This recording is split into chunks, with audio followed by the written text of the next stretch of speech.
Fellow Falcoholics, what is up? Welcome to the Falcons vs. Jaguars Week 4 postgame show here on the Falcoholic Live. I'm your host, Kevin Knight, at Falcoholic Kevin, joined by two excellent co-hosts today. First of all, you see him, Adnan Ikic, at Say Which Way. Adnan, I know you got a lot of takes to get to. I'll make sure to tee you up early in this one, but before we do, I want to check in and see how you're handling another disappointing game here. I've had better mornings. Yeah. Like I'm okay with 2-2 going into the season on the macro. We're like, all right, you know what, 2-2 would be fine, which, you know, from a season long perspective, 2-2 is fine if you look at just the pure record. However, the way this team has looked the past couple of weeks on offense, I've had better mornings. And you know what, like, it doesn't help that they did this, that I was like shaking in anger at 10 a.m. on a Sunday morning. Like, I don't know how you West Coasters do this stuff. Man. I would much rather it's fine if it's like 2 p.m. and, you know, I can, like, you know, maybe crack open like a soda or something and I can just like calm down a little bit. Right. But it's like 10 a.m. This is too much. Like watching Desmond Ridder throw, you know, fucking ducks and pick sixes at 10 a.m. Like nobody should have to go through that. But to answer your question, I've had better mornings. Yeah, I think we all have. That's the bad thing about these London games is it has the potential to set you up for a bad whole day instead of just a bad afternoon. But to join us in processing this disaster, we also have Alan Strk. He is at, of course, Alan Strk on Twitter. Alan, welcome back. How are you holding up so far? I like how health conscious Adnan is. No soda in the morning. He waits till 2 o'clock. Yes. You hear that, America? Wait till 2 o'clock to drink soda. I just had like my coffee in the morning, but it's like, you know what, it's not it doesn't have that fizzy kick that, you know, that I like while watching the football. I'm not a huge. I know people think that I'm like addicted to soda here. I only like watch it or have it once in a while. But like well, also rinse your mouth out after you like have some because it's not good for cavities. Bad for your teeth. Yeah. But sure. I'm just trying to 13 points the last 2 weeks, 2 single-digit performances, like just given all the expectations with this offense, just to have 2 single-digit scoring games it's very difficult to comprehend. And it was tough to get through. There's a lot to unpack, and you know, as much as I love to be glowing about how the Falcons have for the first time since 2017 a legit respectable defense that actually plays well organized football, which I will probably get to in about maybe 45 minutes after we bring up the offense. Yes. It's just, man, where do we even begin with the offense? Well, I'm going to tee up Adnan here because he's been waiting for this Ridder rant, I think, all morning. This was the only thing that kept him going through the game, I think. But before we do, because I don't know how long this rant's going to be, I'm going to go ahead and get to our first sponsor, betonline.ag. Like, I'm not going to. It's like 20 minutes later. He's like, you know, it's like SpongeBob. You roll out the scroll. Like, you know, you're teasing this as if like you and Alan can go to like get a bite to eat, like in the meantime. Where it's going to take off. Yeah, it's just Adnan. No, it's like the SpongeBob meme. You just like roll out the scroll and just like keeps going forever. And another thing. Yes, and one more. But before we get to that, however long it might be, we'll go ahead and shout out our sponsor, betonline.ag. Guys, football is back for better or worse for the Falcons, I guess. And BetOnline is your number one information source for all your sports wagering info. With all the up-to-the-minute stats, news, scores, and matchup breakdowns you need, you can get the latest game odds, spreads, and totals from the NFL and college football at your fingertips with BetOnline's real-time updates on statistics, news, and odds. From Week 1 all the way to the college football playoff and Super Bowl, BetOnline gives you access to the best football promotions and contests available anywhere online. Maybe you want to drown your sorrows on betting on something other than the Falcons. We'll get to my prize picks later in the show. But, you know, this seems a little bit of a sweaty bet right now, so I wouldn't blame you for wanting to go elsewhere. But no matter where you decide to go, guys, make sure you head to that website, betonline.ag today, or use your mobile device to get in on the action. Just remember to use our promo code BELIEVE, that's BLEAV, to receive your 50% welcome bonus on your first deposit. BetOnline, where the game starts. All right, Adnan, I promised to tee you up. I don't want to put unrealistic expectations, but, you know, say what you need to say, and we'll call it. You know, we'll call it fair. Okay. The defense is really good. Like the defense today was so, other than one bad play where Richie Grant missed a sack, which I'm upset at Richie Grant for, and where it was like a bit of a blown coverage. I think it was by Jesse Bates where Calvin Ridley got behind him. I don't know if it was Bates or Terrell. It may have been Bates. The defense was so good like today. The defense held Trevor Lawrence to 207 passing yards, and they held the Jaguars to 3.3 yards per carry. Like they were getting timely sacks. They got a fourth down sack. They were getting third down. Like the defense was getting pressure. It was really, it was excellent. Jesse Bates even forced a pick, which we were just unfortunate not to like jump on. The defense played so well, and that's where my frustration probably most stems. If this team right now was at 0-4 the way it was, in 2019 and 2020, we'd throw our hands up. We'd say it's draft season, and we'd be like, all right, like let's start scouting. Like this team isn't good enough to do anything. The defense was very bad. The weapons really weren't there. This team was really devoid of talent back then. The issue for me is this defense is good enough to win you a division, and I think it will. I think we will win this division behind the defense and run game. I'm still on that 10-win train. Bijan Robinson looks every single bit the player that you took. Bijan Robinson looks like a steal at 8 right now. Like Bijan Robinson looks like he should have been one of the top 3 players taken in the draft. He had another 105 rushing yards today. I think he got more yards than everyone but Jonnu Smith, or more yards than everyone on the team combined up until Jonnu Smith got some of those, got those last 2 catches. The issue with this team is obviously the quarterback, and I'm making my call right now that this team should pull Desmond Ridder at this point. Like genuinely, I get it. He is 8 games into, his career. At some point, you have to see some legitimate growth. Like we are not seeing any actual growth from Desmond Ridder right now. This was the worst game he's played all season. The last 2 weeks have been the 2 worst games he's played all season. And people will bring up, but the passer rating. The passer rating was pretty bad. But he's not turning the ball over. Desmond Ridder leads the league in turnover-worthy throws. The only thing is Desmond Ridder is getting incredibly lucky to not have 5 more interceptions. There was another interception drop today on what should have been a deep pass to Matt Collins, which probably could have gone for a touchdown, which was severely underthrown. He threw a pick 6 in this game. He got strip sacked in this game to end the game, even though that was like garbage time. He threw another interception. He had 2 turnover-worthy interceptions last game. He had 2 drop picks last game. He had 2 drop picks against the Packers. I'm not even going to call Ridder a game manager at this point, because a game manager holds on. A game manager takes care of the ball. He's below a game manager. He is on Zach Wilson, like 30th best starting quarterback level this season. And I'm going to say that confidently. I think the 2 worst starting quarterbacks in the NFL, not counting backups, are Ridder is 31st, Wilson is 32nd. Like he has been very bad. And I came into this season saying, you know what? I saw it in camp. I emphasized it in camp. He's not throwing the ball deep. He's not throwing the ball. It's just dink and dunk.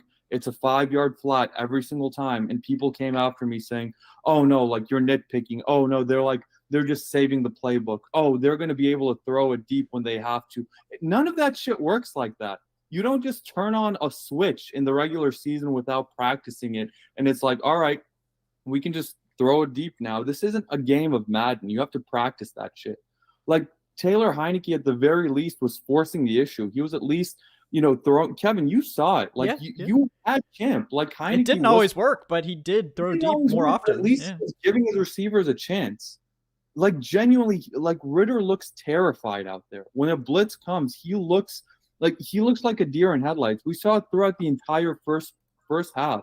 Not only would the blitz come, and I get it, it's not just him. Like, I'm not here saying, all right, like, the entire, like, all of our problems is just Desmond Ridder. I'm not saying that. I'm saying he's the biggest problem. Play calling was an issue. Offensive line is still an issue.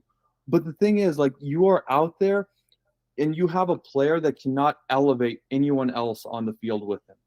You are out there, you have a player that cannot mask any of them. We saw Matt Ryan for years. He had, in 2013, he made Harry Douglas into a 1,000-yard receiver. In 2013, he had a much worse O-line than we have right now. A much worse offensive line. Yeah. But he still masked it. And in 2014, you have a player that is out there that just can't really do anything unless the circumstances are exactly in his favor. And the circumstances won't be exactly in your favor every time. Not every team is the 49ers. Sometimes you just have to go out there and look for your quarterback to make a play. And he was fine. He was really good on third downs. Like, I'm going to give him that. Like, he was perfect on third downs, although, like, a lot of that was playing from behind. And, a couple of those third downs were when the game was kind of out of hand. And he had a really good throw to Drake London on that touchdown pass. I really like that. But you have top 10 weapons on this team, which are going to absolute waste. This defense is going to waste. This team, I'm on record. This team is going to win 10 games this year. I'm still on that 10 game train. I'm still on that 10 game prediction. What I'm scared of, what I'm very worried about is this team wins 10 games, they make the playoffs, and maybe they even win a playoff game behind Bijan Robinson and the defense, depending on who they play. It's all a matchup thing. They're going to get crushed by either the Cowboys, 49ers, or Eagles. I think we all agree with that. Yeah. My worry is Arthur Smith, and it's because of this very easy schedule too. Like, they're going to win 10 games because of this very easy schedule. My worry is that Arthur Smith is going to see that and be like, all right, our quarterback won us 10 games last year. He's the guy. We're moving forward with Desmond Ridder. Taylor Heineke can win you 11 games this year. Like, we're not going to win 10 games because of Desmond Ridder. We're going to win 10 games despite Desmond Ridder this year. And it's one of those things where, to Arthur Smith and to the Falcons fans who are, like, very huge Desmond Ridder stands who are still in my Twitter mentions, why?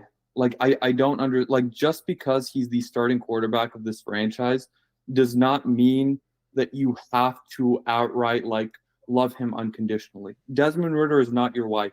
You are not married to Desmond Ridder. Like, you do not have to completely, like, gloss over his faults and say, oh, but the offensive line, but the coaching. Yes, all of that is an issue. Like, definitely 100%.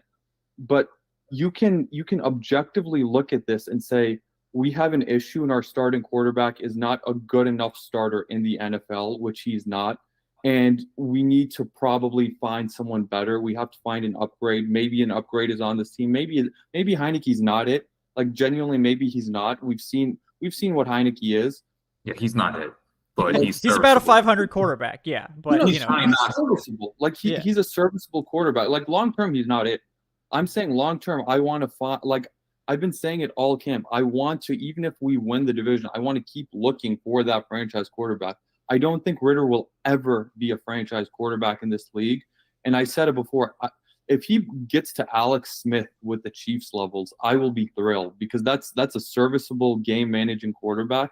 I think that's his absolute ceiling. And I don't think that that's good enough to ultimately win you a Super Bowl, as the Chiefs saw themselves, which is why they replaced him with Mahomes. But, like, sometimes you just have to, like, realize that this guy isn't it. And, that's what the 49ers did. The 49ers had way more justification to stick with Trey Lance than the Falcons do to stick with Desmond Ridder, because they invested, like, the entire farm in Lance. And even then, they saw that Lance isn't it, and they moved on to the next guy. And now they're fine, like, with Brock Purdy. They're much better with Purdy. But sometimes you have to realize your sunk cost fallacy, and you have to realize that, hey, maybe we probably shouldn't have completely invested our entire franchise this year in this guy. And maybe we shouldn't have treated him like an all-pro to where, he only gets one preseason drive. And, maybe we shouldn't have just given him this starting job with absolutely zero competition and announced it, like, right from the start. Oh, there's not going to be a competition. This is always going to be Ridder's team. Like, maybe this is all stuff that I was complaining about for months leading up to now. And you know what? Now we're seeing it. Now we're paying for it.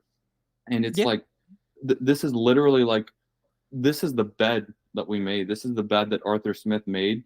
And yeah, we're 2-2. Again, I think we're going to win 10 games, but I think we're going to win 10 games despite this quarterback. And I think it will be a severe mistake. And I think it's going to set this franchise back if they go into next year again saying, yeah, Desmond Ridder is the guy 100%. We're going to roll with him, and he's our franchise guy. This guy will never be a franchise guy. I'm sorry.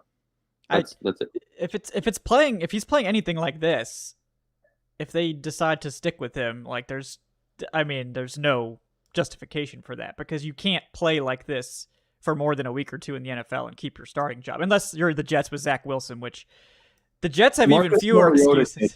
Marcus Mariota did last year, and they did not pull him. Like that was a big mistake. Yeah, I don't think Mariota was turning it over as much. Especially Mariota in the first 6 games wasn't terrible. Wasn't. But he was a liability. No, but after that he became a liability. Yeah, but I mean, and I definitely want to get your take too, Alan. But Arthur Smith got that wrong, by the way, for not benching Mariota. Yeah. He definitely got that, and that's what I'm saying. I just want to say one more thing. Yeah. Where would we be right now if those dropped interceptions weren't dropped interceptions? Right. What would our opinion? What would the general consensus's opinion be right now? And those are throws that Ridder made. Like those throws were like out of his hands. Where would we be right now if he wasn't lucky enough to have 5 interceptions dropped? One of them a pick 6 against the Packers. Like what would we be saying right now if he has 5 more picks on the season, which he deserved? He would be benched if he had 5 more picks. How many picks would that be? Like 8?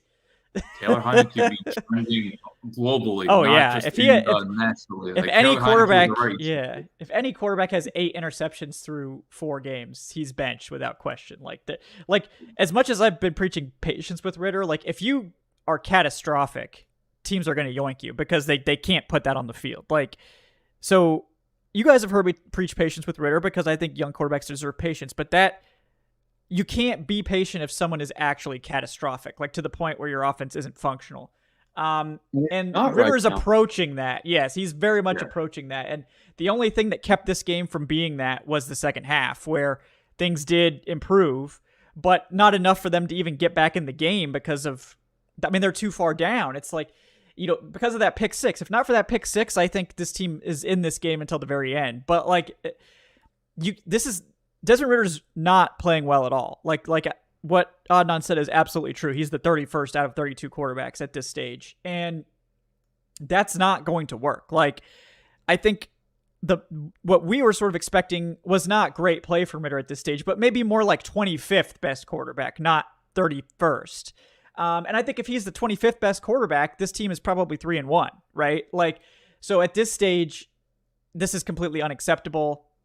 And to be clear, like, I've never said you can't criticize Ridder. I think people are misunderstanding when I'm saying we should be patient with, like, you can't criticize him. Like, you can criticize anyone you want. You could say he's not playing well enough, and that's all 100% true.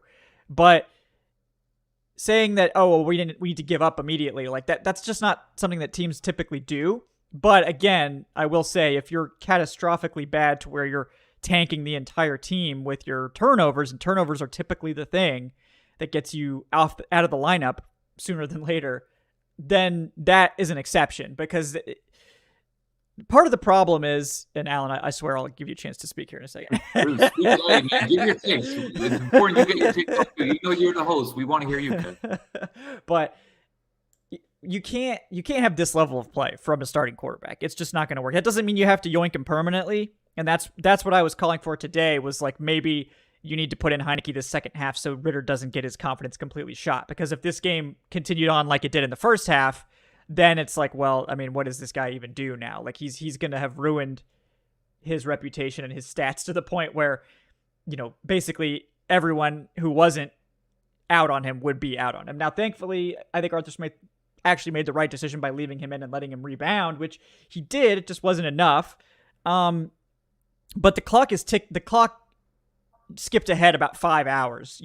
If midnight is when there's a quarterback change, we shot from like 1 a.m. to like 10 a.m. like now. Like we're like we jumped ahead, several hours on the clock to where, these types of games will push that clock forward. But you guys do have to remember what Alan brought up. Like, they didn't bench Mariota until week 14, when we'd seen about 6 catastrophic games from Mariota where he was clearly holding the offense back from even being competitive, and they didn't make a change, and they should have, because the biggest issue here is that we needed to let Ridder have his growing pains, because he was not that talented of a quarterback where he wasn't going to have growing pains. I think I tried to make that clear to people. Like, it's probably going to be rough at the beginning and all this, but he should have had his growing pains last year. Like week 10 on, let Ridder take his growing pains in a season where you're not really expecting to do anything, where you're dealing with a lot of dead cap. Let him get used to the NFL. Let him do these things. Let him get, 8, 10 starts under his belt. And that's we where calling for that. Yes, we were. After that Panthers Thursday night game, we said, all right, you have an extra 3 days to incorporate him in the offense. Put him in. We have to see what we've got. We have to see what we've got in like a game setting. Practice isn't enough. Camp isn't enough. You have to see joint fucking practices are not enough. I can't believe that they let a joint practice against Miami make their decision for them that, all right, this is enough. Like we're not going to play anyone in the preseason. I'm still so baffled about not playing him at all in the preseason other than one. Oh yeah. No, I mean, you're well on record for that. Yeah. Justified in that, in those opinions, because he needed to play in the fucking preseason. Like he needed to play in the preseason, but you know what? We'll just treat him like a 10-year vet and just just let him chill on the sideline. Well, it's the whole picture is weird because they don't give him enough games last year. Like, if you really wanted him to be your future, why wasn't he playing? Like, was it this belief that, I mean, we still haven't figured it out. Was it this belief that they thought they could make the playoffs? I genuinely think it's because they weren't mathematically eliminated from the division. And I the brought division it up being awful. Yep. I brought it up on the shows last year. They are letting outside circumstances dictate their decisions, which is something that's a sign of a bad coach, really. Like I genuinely think Arthur Smith is a fine coach, and I've defended him nonstop for these last couple of years. But you cannot justify outside scenarios of, oh, the Bucs are just bad, so we have this mathematical chance to completely dictate what you as a franchise does. Yeah, and I genuinely think that the reason why they kept Ridder on the bench is because, all right, we're rolling with the veteran Mariota, because he gives us a better chance of winning this division. What the fuck would you have done if you won the division anyway? Right. Get plastered by the Cowboys? Like a dog chasing cars. What would we do if we actually caught it? Like nothing. Like you just would have gotten waxed. But no, you're exactly right. And that was obviously a huge mistake. And we called it out last year too. Like if you are this confident in Ridder that you want him to be your starter, he should have been playing last year. And I think we saw at the end of the season that Ridder was giving them a better chance to win games than Mariota last year. At the end of the season, because Mariota was completely shot. Like he didn't start out bad, but by the time we got to when he got benched, it was catastrophic. So you didn't give Ridder the experience last year. Now instead, you're letting him take his lumps in a season where there are actual serious playoff expectations. And that is the biggest issue here, because fans aren't going to be patient this year. Like last year was the patient year, right? Like last year was the opportunity for them to ease Ridder in, let him take his lumps, and lose in a season where they had like $80 million in dead cap. And everyone, I think that was reasonable. And if you were hoping for the Falcons to go to the playoffs last year, that's cool. It's not necessarily unreasonable given the division, but that was the year. But instead, now you're having Ridder take his lumps in a season where you actually do have the pieces to make the playoffs. And the defense went from being one of the least talented, if not the least talented defense in the league last year, to being what looks like a legitimate top 10 defense overnight. And now you're squandering that with a quarterback that you should have gotten this type of, I do still believe Ridder's going to get better and his clock's going to get faster, because when he starts to get it can be worse. Yes, exactly. Exactly. Better. Like the bar is on the floor right now. Yeah. So that should have happened last year. It should have happened in the preseason, in training camp, all this stuff, like you said, Adnan. And we talked about it last year. Instead, now you're dealing with these bumps in the road now, and it's costing you games in a season where you actually should be winning games. And I think that is the biggest mistake of all, is fans have expectations, rightly so, based on the moves, the roster, the fact that we're not up to our eyeballs in dead cap from Thomas Dimitroff. Thomas Dimitrov's no longer to blame. There's no more blame you can put on Dimitroff for this roster. This is now 100% Arthur Smith and Terry Fontenot's baby. There's no more dead cap, except, there's Deion Jones, but they had to restructure him. I mean, it's complicated. But, at this point, they're now blowing games because Ridder isn't ready to play. And they had a lot of opportunities starting last year into training camp and the preseason, which Adnan has pointed out many times, to get him more reps. And they chose not to do that because they had this confidence in him. Confidence that I think was not necessarily misplaced, because I'm still not going to just completely jump off the ship. We're 4 games in, we're 2-2. Mathematically speaking, the Falcons are absolutely fine, but this should have happened not during the regular season. Like, this should have happened last year. This should have happened in the summer. Instead, we're having Ridder get used to the NFL game in games that count, and the fan base is rightly pissed off about it. But Alan, now, please, give us your takes now that we're 30 minutes into the show. Jesus. Yeah. I also want to get more exclusively into the game, but I just will say, when you look at last year, he really only had 2 NFL games. Like, I don't want to write. I know it might sound a little disrespectful, but you look at the Cardinals; they weren't an NFL team last year. That Bucks defense, it was second string. They had a playoff game to get ready for. And then his other 2 games were in very hostile environments, going against New Orleans and Baltimore, 2 very good defenses. So it's just the fact that those were his 4 games. There was not much of a sample size where you could definitively say he's our unquestioned star going to year. So I think that's one of the biggest malpractices when it comes to Arthur Smith's tenure. But the actual game itself, which we can transition away from because we can go go on, nice and I'm sure we'll of what's going on. I'm sure we'll get back to it. You guys have been totally on point. Like, I have nothing to dispute you guys. You guys have given excellent analysis on that.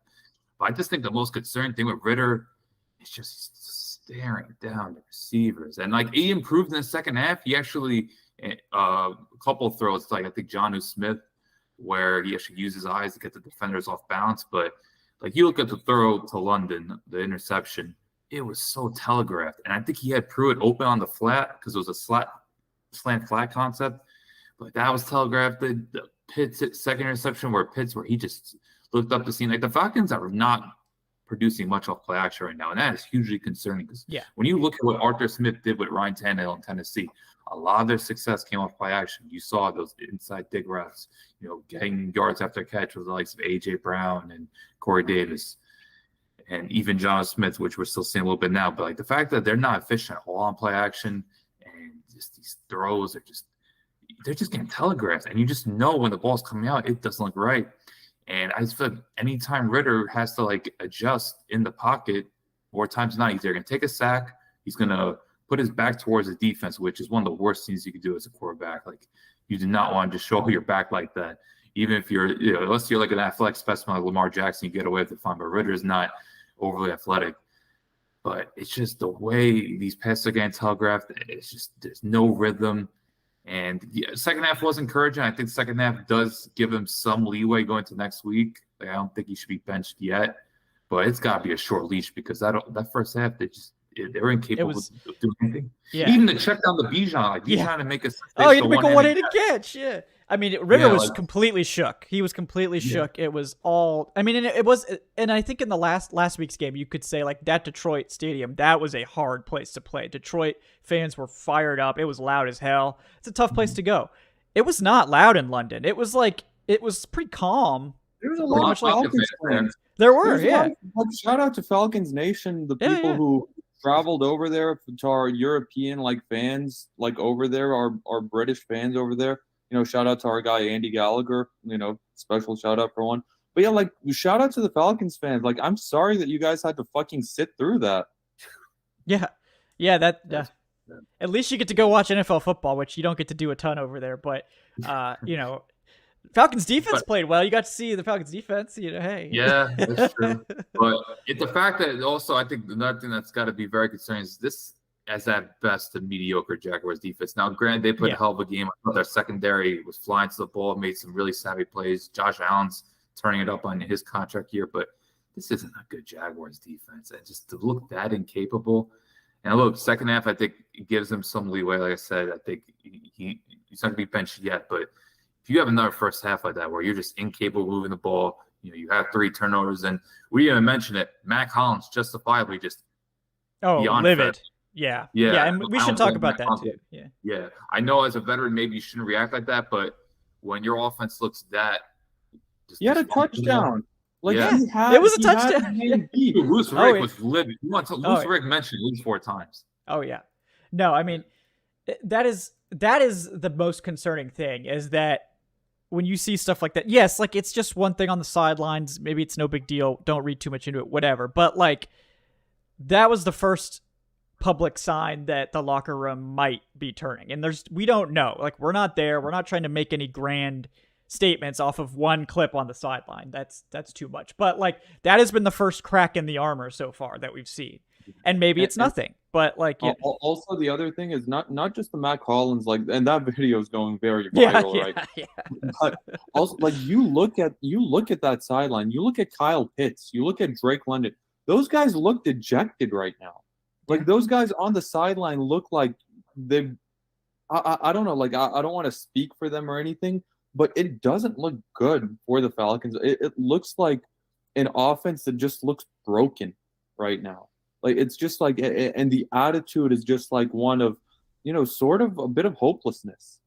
Yeah. Kyle Pitts in particular, his body language just couldn't look more down right now. Like, yeah, and weak against the coaching, and look, if it was a touchdown, I'm sure we would have praised the throw, and Drake London also making contested catches, but that fourth down play call, not good enough, man. The sprint right is always dangerous, especially with the game on the line, essentially, and you have Pitts as a blocker. Like, look, I know we could talk all about Kyle Pitts' usage, and that's such a tired and we're avoiding fantasy conversations, but it's just the fact that he's like reduced to like being just a guy up the seam at this point. Like, that's really it. Like, Kyle Pitts, the catch he made this year, up the seam, maybe a couple out routes, and outside the Carolina play, like, he's just a routine tight end at this point. And it's not even that. He's not even being used like that. Yeah, like, and like my biggest criticism is like, you look at how the Jags use Evan Ingram. He's getting these short routes. He's getting these sideline curls. He's getting these outs. Like, let him use his speed. For him. Yeah, there was a and third down conversion. Where is that? Yeah, where is that for Kyle Pitts? Like, why is that not? Evan Ingram like is smaller and less athletic than Kyle Pitts. Yeah. And the Jaguars are drawing up their offense for Evan Ingram, and we haven't seen that at all. We're doing that with Jonnu Smith instead. I mean, to be fair to Jonnu Smith, he was doing a hell of a job. So, but like, why aren't the Falcons? Hell of a game, but it's like not Kyle Pitts. Yeah, like why? Like, Kyle Pitts should be getting those plays too. Like, you got two tight ends that can both do that. Like, how they're using Kyle Pitts is definitely something you should criticize this team for, because like, yeah, he's getting targeted, but like, he shouldn't just be a deep threat. Like, why aren't you using this guy like an elite tight end? Like, get him those Kelsey routes. Let him work the middle. Let him get those short routes and get the part. And the problem is, we know why they're not getting him those easy routes. It's because Ritter's not processing quick enough to get those balls out anyway. Like, those short timing routes like that are perfect for those tight ends. Like, Ritter's not hitting those. He's not processing quick enough to hit that stuff. But he has to, because you can't run an efficient offense without being able, like, the deep ball game is not good enough because Ridder hasn't been hitting them as effectively, and the offensive line is not holding up in pass pro. So the deep game is going to be a struggle until the offensive line improves. Then that means you have to shift more to the short and intermediate passing game. The intermediate game has been the one thing that they've been able to do. Like, that part of the offense has worked for the most part. The short game is just not there. Like where's the slants? Like, where's the easy quick hitters? Like that, it's like this team either goes for the big play, they get an intermediate pass, or it's a sack. Like, those short routes, like, Ridder just doesn't seem to have the touch and the decisiveness to hit that stuff. And that's the routes that should be helping him get into rhythm. And if he can't do that short stuff at a high level, it's going to be really difficult. I mean, that was really Cam Newton's kryptonite in the passing game, was that he had no touch on those short routes. That's what was really limiting him as a passer. Obviously, Cam Newton was an elite deep passer and had a lot of other things going for him that made him a really good quarterback. But Ridder doesn't have all those things. So Ridder can't afford to not be on time and hitting those short passes and those quick hitters, especially when the offensive line's playing poorly. So they've got to figure out a way to get Ridder's clock going faster, because that's the biggest issue. Yeah. It's just frustrating. And like if we were 0-4, I'd be like, whatever at this point, because, I'd be calling for Caleb Williams genuinely, but we're not going to win that sweepstakes. Yeah. Like, this sort of reminds me a little bit of 2017, where, the offensive line, the offense looks very like bad. Like the 2017 offense under like Sarkisian's first year was not good, and the defense is top 10, and the defense is carrying you. And I just remember how frustrating that season was, except like at the very least with that season, you knew that Matt Ryan could really like get it done in the playoffs for you. And, you knew you had that veteran offense that has had like playoff pedigree, and that has had, and, they did get it done against the Rams. They should have gotten it done against the Eagles, but, Keanu Neal's knee got in the way. But like, this isn't that. This feels almost like even much worse, because it's like, that like, how confident Like, show of hands, how confident is anyone in Desmond Ridder making a playoff start right now? I mean, right now, there's no confidence, I wouldn't think, from anyone, including myself. Like, he has to get better. There's no other ifs, ands, or buts about it. Like, yes, I'm saying be patient, but, like, he still has to get better. Like, me saying be patient on Ridder doesn't mean that he's without reproach, like, and that you can't criticize him. Like, he deserves a lot of criticism. And like I said, the biggest issue to me, I mean, you guys can weigh in too, like, the clock is not ticking fast enough. In the second half, when he was on time and was able to actually read the field, you saw he made some decent reads. Like, he was able to even look off a couple linebackers. He started to get a little bit more comfortable. But like in that first half, his clock was behind, and it led to disastrous results. And he has to speed it up. Like, and maybe you have to speed it up, and you have to have more touch in the short game, because again, like, Bijan had to make magic on that one-handed catch to get anything out of that play, and then he completely missed Algier on another dump-off. Like, you have to be able to hit those throws. Like, those are the layup throws. You have to hit those, and that doesn't even get into the deep ball, where I think he had several misses. The most egregious, obviously, being that Mac Hollins one, but I think that Drake London one that London had a chance at, it wasn't a catastrophic throw, but I think if that needs to be, he needs to lead Drake a little bit more down the field so he doesn't have to stop and come back to the ball. So it's nothing other than, I think the intermediate passing game is the one part where Ridder's typically had success, but even that, it's dangerous business because he's not reading the defense well. So a lot of times he's getting that ball in there, and it's perfect placement sometimes, and he gets the completion, but like, because he's not seeing all the defenders in the way of that throw, those are going to start turning into more and more interceptions. I think we're seeing now that turnover luck is run out. Like, and it was going to happen soon. We were trying to warn people. Run out. Yeah. This is the NFL. There's always going to be a regression. You cannot just keep throwing the ball at other defenders and just expecting them to keep dropping the ball. It hasn't even we haven't even seen the full regression yet. Like, when the full regression happens, it's going to be nasty. Yeah. Like, this is bad. Like I said, there's another clear interception that was dropped today. There was another 2 clear interceptions that were dropped last week. Defenses are going to stop dropping these picks eventually, and then we're really going to see how bad it can get. Yeah, it can get quite dark. So let me get to some of these donations because they're piling up, and I want to make sure I get to these guys in case anyone has to leave. We got George Costanza with the $2. Thank you, George. He says, "Hey, Adnan, at least we got the Braves. Just need Acuna to get one more steal to break the record."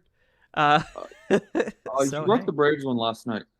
Oh, he did? I Good. He broke the franchise record last night. Oh, yeah. I think he was saying Otis Nixon's record, which I think that's the one. So that already happened. Cool. I think he broke it last night. Okay.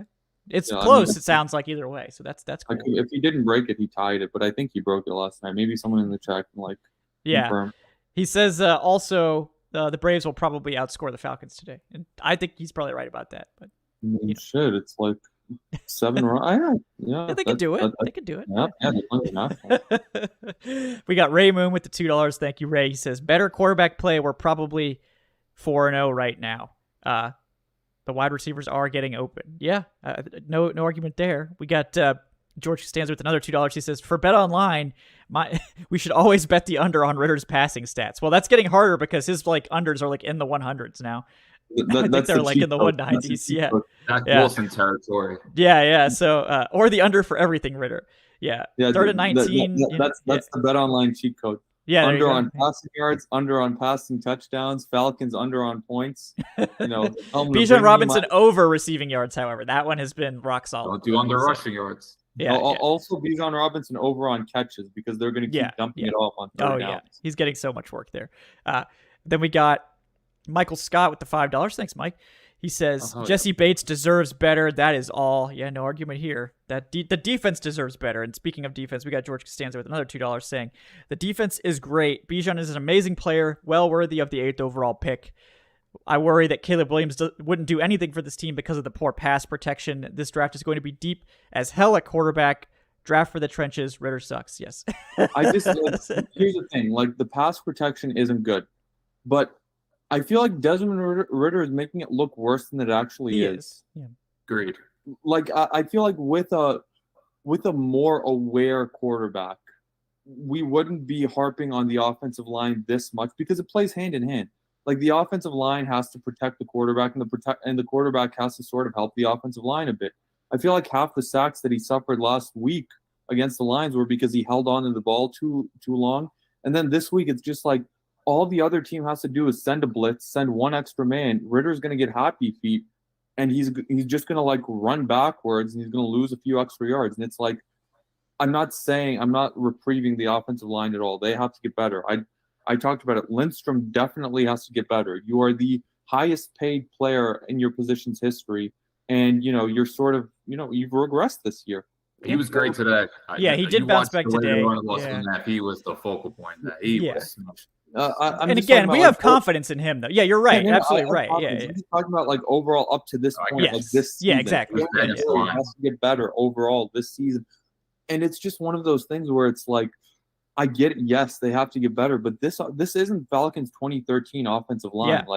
The quarterback is making them look like even worse than what they are. Yes, it's true. It's a both and thing. Like, Ridder is not being decisive and getting the ball out when he needs to, and he's holding the ball and making mistakes there. And the offensive line is also not holding up. It's both are happening simultaneously, and that's what's making it disastrous, is that Ridder needs a tick longer to process because he's a young quarterback and he's not reading the field particularly well right now, and the offensive line can't give it to him. So it's really, that's combining for bad stuff, like very bad things for this offense. And like, we should give the offensive line big props today. This was one of the NFL's better run defenses through the first 3 weeks of the season, and they absolutely started dominating in the second half. That's always nice to see.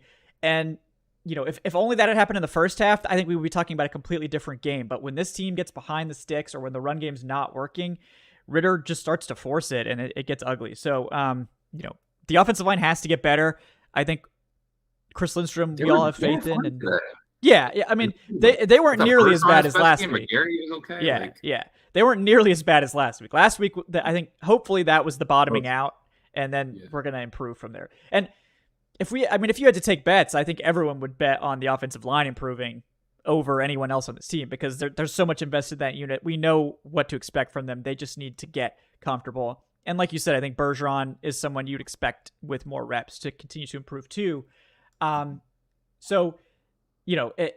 Last week, you could definitely lay the blame at the foot of the offensive line. This week, I think it's much more tilted towards Ridder because of those mistakes. And those turnovers are crushing. This is a ball control offense at this stage that wants to hit some deep throws, and they want to run the ball. They can't overcome multiple turnovers, especially back-to-back turnovers. And the Falcons were lucky that didn't just lead to the game ending at halftime, essentially. And the defense had to make a 4th-and-1 stop in the red zone to keep that game from getting completely out of hand, which they did. So, Kev, I want to touch on something. You brought this up 10 minutes ago that I found very fascinating. You brought up the Panthers and Cam Newton and about the short passing game. And I'm just wondering, with the roster management, did the Falcons maybe botch this? Like, you're talking about short passing and how guys get open. Like, do you remember when the Panthers had Devin Funchess, Kelvin Benjamin? This was more like 2016, because in 2015, that one year where it all worked. Yeah, like they had Philly Brown and Ted Ginn. That's where Cam Newton's MVP year was. In 2016, the Panthers completely regressed, and Benjamin and Funchess, they just couldn't get open. Now, I'm not saying the Falcons, I'm not trying to compare Drake London and Matt Collins to those two. At all, but I do wonder, like, this team not having that short receiver. Like, Scotty Miller's just been barely on the field, and I don't think Scotty Miller's a player to be relied upon. He's a role player at best. I'm just wondering, when you look at the short passing game, can they actually build it quickly? Because everyone's talking about where the hot receivers. Right. It's basically Bijan and Jonnu. Yeah. Like, Jonnu's a great yards after catch tight end, but like, they don't really have another guy. Like, that's why I was so big last year on like Calvin Austin, who's ended up becoming a great yak threat for the Steelers this year. And Scotty Miller's not really a yak guy either. He's a good deep threat. He's a field stretcher, but that's sort of what he does. And they can't even use him. So they have Jonnu who can do it, and they have Bijan, but they don't really have anyone else. I don't know why, like, because he's not really getting the targets like that. Why not build Kyle Pitts into that a little bit? I'm not saying like turn him into. Why not? Totally. I'm not saying turn him into like a Jarvis Landry. He'll only get 6 yards every single time down the field. But I'm saying like Zach Ertz made a career off it. Yeah, I mean, he can Kyle. We've seen Kyle Pitts can like get loose. He can get some yards after the catch out there. Like he can shed some tackles. We've seen it in his rookie year. Where's the intermediate crossers for him? Yeah, like, I mean, that's a perfect route for him. Yeah, like I don't think Wonder or Hollins are those guys. I think it's got to be either Pitts, John, or Bijan currently on the roster. Yeah, Yeah, and it's one of those things where it's like it would be perfect to sort of build some of his confidence. It'll be perfect to build some of Ritter's confidence. It's like you don't have to like just get the home run every time. Yeah, it's true. And like I think the problem is mostly on Ritter's plate because I think some of these issues are mitigated if you just get that ball out decisively and quickly. And that's the biggest issue right now with Ridder is that the decision making is behind schedule. And that leads to him locking onto receivers and sort of panic throwing, and just the field is not being read correctly. The processing is too slow. So those quick timing routes and those crossers and all those things that you need to be on point for, like those just aren't working because Ritter's just not getting the ball out. Like he's not getting through his progressions. He's panicking when the pressure gets in his face. And like, these are all typical things for a young quarterback to deal with. I think it was part of the reason why we wanted, again, to touch on something we already mentioned earlier in the show, that we were hoping that Ridder would be able to play and get this stuff out of his system last year. Instead, he's getting baptized by fire this year. This was only his 8th start, so he's still less than half a season of NFL experience. But again, it's like, I think if this had happened last year, then we're going into this year, hopefully with Ridder 3 or 4 games ahead of schedule of where he is now. And we still don't know what he's going to look like 3 or 4 games from now. Maybe it's still catastrophic. Maybe it's a little bit better, whatever. But like, it can't be worse, I feel like. It can't be any worse. I don't have hope that he's going to get pulled, even if he is worse. Like, genuinely, I think Arthur Smith is going to be that stubborn. Yeah. But the expectations are higher. The talent's there. Like, you have Taylor Heineke's here for a reason. We know that. This isn't a young team anymore. You think about it. Like, one of the coolest things about the defense being so much better now is you have veterans that could take accountability and just make smart plays. You look at Calais Campbell, Bud Dupree, Onyemata, like. Yeah, the defense is like. Yeah. Let's give some flowers? Yes, please do. Please transition there. Like Ryan Nielsen he's doing a hell of a job. Ryan Nielsen is exceeding expectations. And I mean, don't get me wrong. We thought the defense would be better. It's even exceeding my expectations coming into this year for where they are this early in the season. Like Ryan Nielsen was a gem over in New Orleans. There's a reason why their defensive line, and there's a reason why their beat writers were saying, this is a big loss right now. Like he's proving himself. He's doing a hell of a job with this defense. And you know what? If he continues this, he's going to be a head coach in this league sooner rather than later. And, you sort of, you want to take advantage of this while you have it. You want to take advantage of this great defensive momentum while you have it. You want to take advantage of the plays that they're making. The pass rush was getting home. Jesse Bates looks every bit like the all-pro, the Pro Bowler that you paid him to be. Like AJ Terrell looks good. This defense looks good. They are giving you a chance.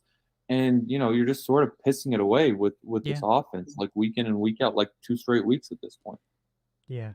It's Ryan Nielsen's working miracles. I think we all thought the defense was going to be the slow starter because, look, it's a new scheme, a lot of new personnel, a lot of new faces. And instead, they've hit the ground running. They've been excellent out the gate. And they've continued to, I think, improve week by week. They only actually allow, in terms of offensive points,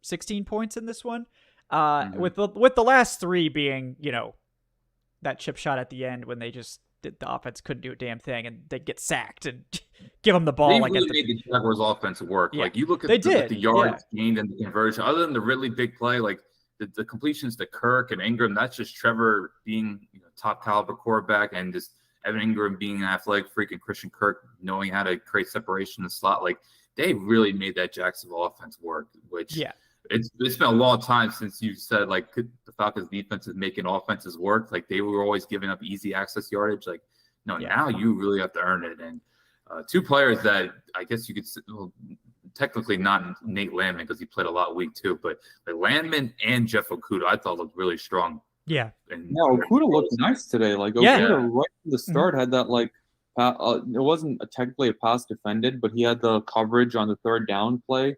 Right. So it was a holding penalty, I think.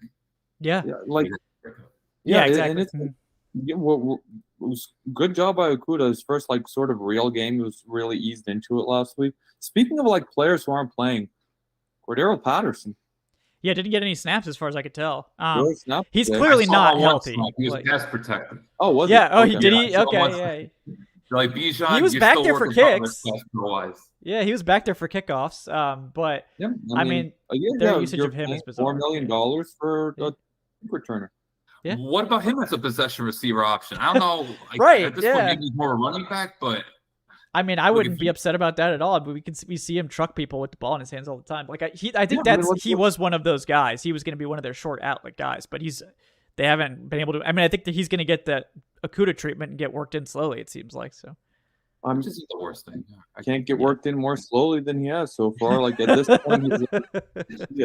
this point, he's pretty much like been doing the Freddie the Falcon role right now. Hyping up fans in camp, and that's about it. It's a very lucrative position so far this season. Seems like it. Yeah. Yeah, I mean, at least Freddie the Falcon's like zip lining from the top of like the bend. Yep. Earning that paycheck, damn it. But when it comes to defense, though, man, you got to be throw the inches. Like, you love what you see in the trenches. Like, okay, this team doesn't really have a true edge rusher, but they're going to be a pain for these offensive lines because they just consistently they have guys that know how to control line of scrimmage and just beat you up. At least a couple of times a game, you will see Calais Campbell take a right tackle and just throw him away and just get that nice stuff. Completely crush it. We'll see Onyemata just control double teams and wreck someone. Bud Dupree, I think, had a great last 2 weeks. I know maybe some of it was against a third string tackle, but hey, we're trying to look for progress here. But this was against the Lions. But today, I thought Bud Dupree had a really good game. And you know what you get from Grady Jarrett. I think the only player that you kind of want to see more of, and yes, Ebiketie probably needs more reps, but the only player I think is kind of underperforming is Daquan Graham. So he's kind of a liability against the run. But besides that, I like Harrison's progress. I think Timmy Horns gave him something. But this defensive line, they're deep. And yes, they need more juice in the edge, but I feel like we're going to say that every week. It is what it is at this point. Maybe Lorenzo Carter gets some more snaps, but otherwise, though, the offensive lines aren't going to really bully them. You're going to have to wear them out. Like the Lions wore out the Falcons last week. They didn't bully them, but eventually they were on the field for too long. Yeah, this felt like Campbell's best game too. Yeah. He was playing really well. Yeah, I mean, 1.5 sacks for Onyemata today. That's nice to see. Dupree had a half sack as well. I think Richie Grant, other than messing up that pass rush, he had his most productive day as a tackler, I think, where he was, especially early, like he had those like 2 or 3 plays in a row where he came flying in to limit plays. And so I think he's maybe, straightening up a bit there. But like Landman, D'Alford was great. I mean, Nate Landman, I think, deserves so much praise because total wild card. Everyone's like, the Falcons need to sign a veteran linebacker. What's the depth going to be like? He comes out in week 2 when he has to fill in, has a great game. And it's like, okay, well, maybe we have something here. I think we have something here.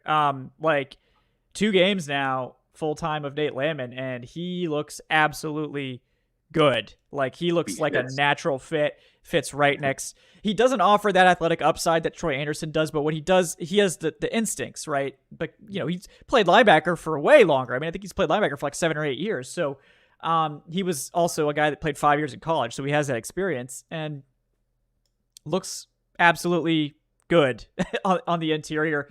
10 total tackles today.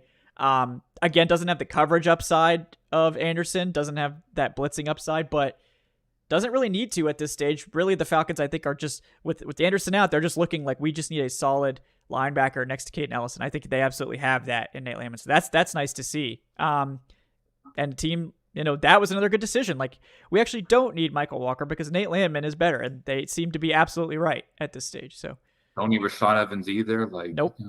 Smart move on that part. And I just love Brian Nielsen with the blitzes as well, because now he's getting the safeties involved. You saw Grant, you saw with Justin Bates. Like, he just, they run a lot of games, they run a lot of twists, and it confuses offensive lines. Because, look, not to slander Dean Pease, I feel like Dean Pease got a lot of slander, and look, he's happily retired, but I just felt like Dean Pease was just so lackluster when it came to blitzes. Yeah. And I was just like, man, I miss seeing like just edgy blitzes that are actually creative and that are actually going to make quarterbacks panic. So kudos to Niels. I think his blitzes for the most part been on point.